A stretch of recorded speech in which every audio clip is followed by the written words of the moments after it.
Students, in this recorded session today, we will revise the fourth lesson, A Truly Beautiful Mind, through this detailed summary that I have prepared. And here it starts. Albert Einstein was born on 14th March 1879 in the German city of Ulm. Till the age of 2.5 years, he could not speak, and finally, when he started speaking, he spoke every word twice. His playmates considered him to be boring, and his mother thought that he was weird because of the abnormally large size of his head. At his school, his headmaster regarded him as stupid and good for nothing, but he proved them all wrong. At the age of 6, on her mother's insistence, he learned to play the violin. He became a gifted violinist. When he was 15 years of age, his family moved to Munich. He did not feel comfortable with the strict discipline at the school and left it. On completing his schooling, he joined the University of Zurich because the atmosphere there was more liberal and it always accepted new ideas and concepts. He showed more interest in physics and mathematics. He met a fellow student, Mileva Marek, at the University of Zurich.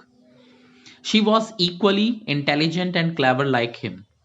Later on, they married and had two sons, but unfortunately, their marriage could not survive, and they got divorced in 1919.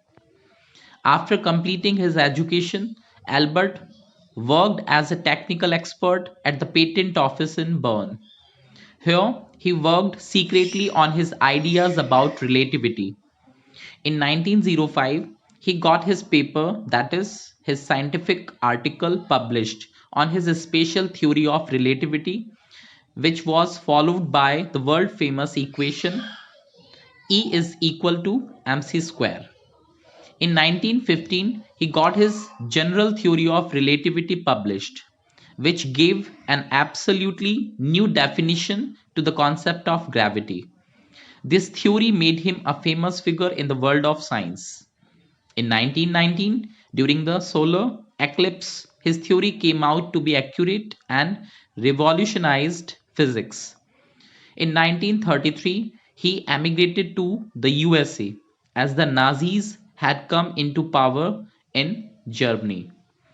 He did not want his findings and researches to be used for destruction. Therefore, in 1938, when Germany discovered the principle of nuclear fission, he was the first person to write to the American president about the dangers of the atomic bombs.